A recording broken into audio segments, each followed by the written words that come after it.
Lumaki ako sa Pilipinas, pero we moved to New Zealand 4 years ago.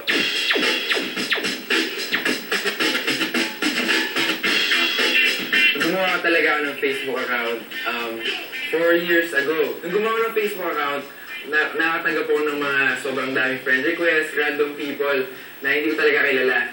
Gumawa ng Tumblr account, tapos nag-post lang ako ng mga pictures, mga experiences ko, ganyan. Tapos yung mga quotes, pick-up lines.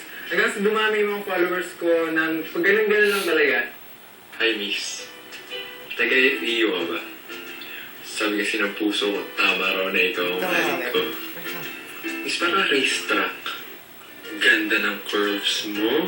Tapos i-upload namin sa YouTube. Di namin na-expect na papanoorin ng mga tao. Tapos share nila sa Facebook hanggang sa napunta na siya sa Facebook newsfeed. Hanggang sa umabot na ng malapit na 1 million yung views. Gumawa na lang ng Twitter account. Tapos doon na siya nagsama-sama.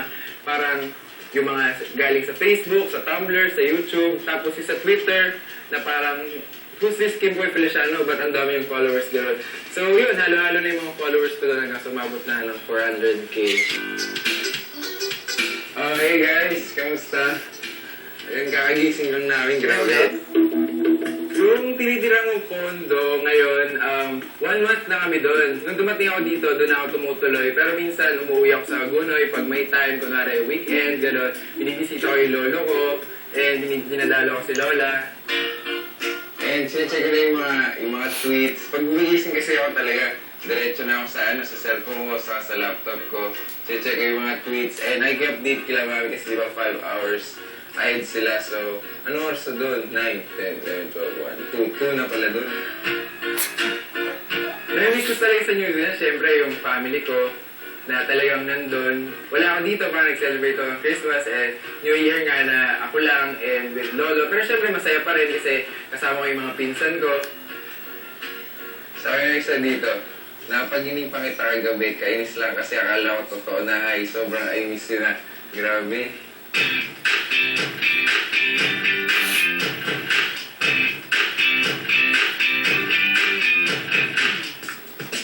Thank you din sa mga nagbibigay ng mga letters kasi talaga binabasa ko talaga. Thank you so much.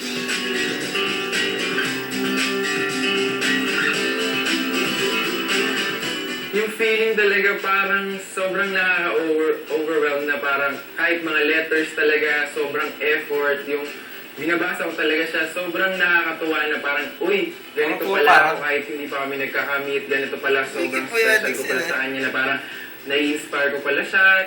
Superman Kilo, galing kanino ba ito?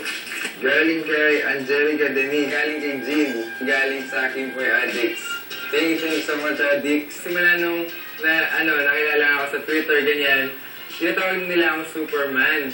Natutulungan ko daw sila, gano'n. So ngayon, parang nireregalo nila ako, tapos tinatawag nila akong Superman.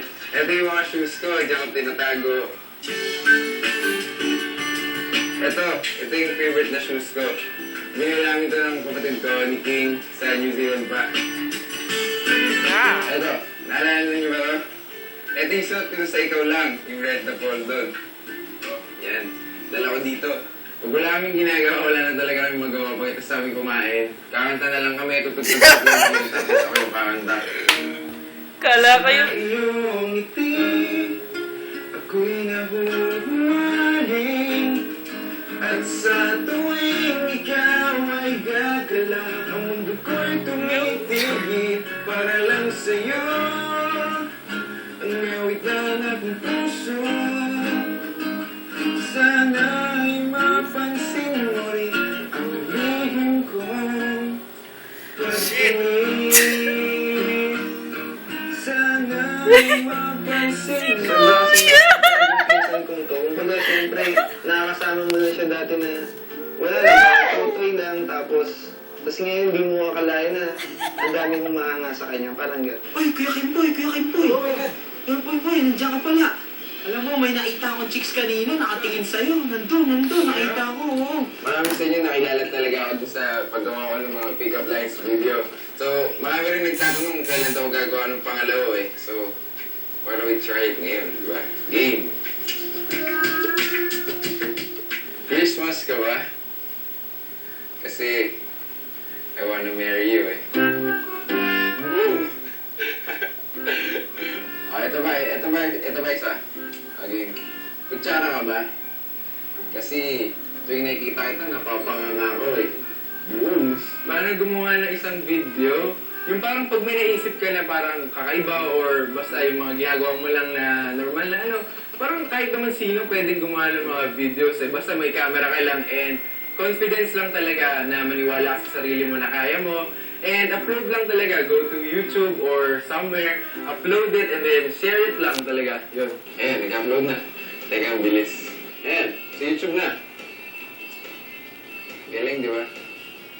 Nakakadagdag ng pogi points. Siguro kasi siyempre, yung mga babae, di ba, pag napapatawa mo sila or napapangiti mo sila, kinikilig sila sa'yo, siyempre palalo sila napapalapit sa'yo. So parang lagi ka nilang gustong kasama. Malaki talaga yung itulong sa akin ng internet kasi sobrang dami kong nakilalang tao and then marami akong mga nagagawang bagay ngayon na hindi ko naman talaga ina-expect na magagawa ko. Siguro, ako hindi ko nasasabihin na parang isa talaga akong star. Siguro sa paningin ng mga followers ko na parang... Kasi kahit naman parang sinasabi nila na star na ako, parang I always go down pa rin sa mga followers ko.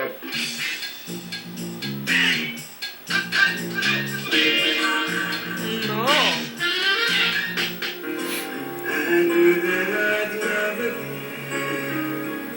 Dancing talaga yung talent ko, tapos pakanta-kanta, ganyan. Yun, kinontak ako nila Sir Carlo of Orion and Universal Records. We got the name of Kim Poy from someone said, check this person out.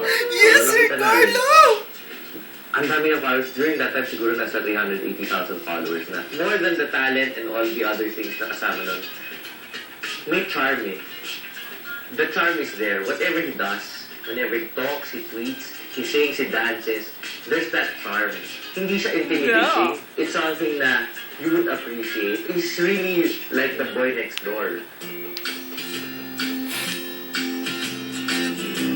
Hey, good morning guys! Nandito tayo ngayon sa Gunay, Bulacan, ng bahay ng lolo ko. Pasok tayo! Let's go! Ay, no. Yan, ito yung bahay namin. Dito talaga ako lumaki kasi lumaki ako sa Bakit? Bulacan, di ba? That's my lolo. Hey, lo! Lo! Hi guys sa Follow That Star. Hi, ito po ang lolo ko.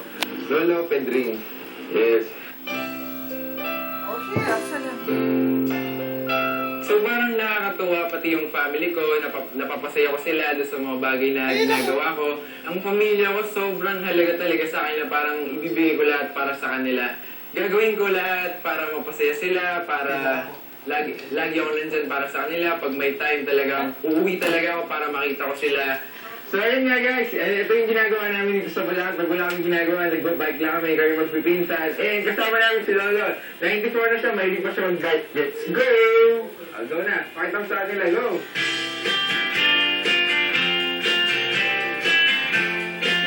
Wala yan, bye-bye.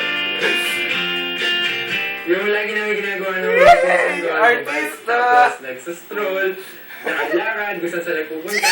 Eh, nakakatuwa kasi di ba pati si Lolo nakikijoin sa amin, talagang sobrang cool na Lolo. Dito talaga ako lumaki sa kali na to, bata pa lang talaga kami. Eh, lagi ako nakatambay dito, dyan sa kanto, and dyan. Masasabi ko na isa talaga akong batang kali kasi sobrang tambay talaga ako nung bata ako. Yung parang layas talaga, babalik gabi na, tapos amoy araw, mga ganon.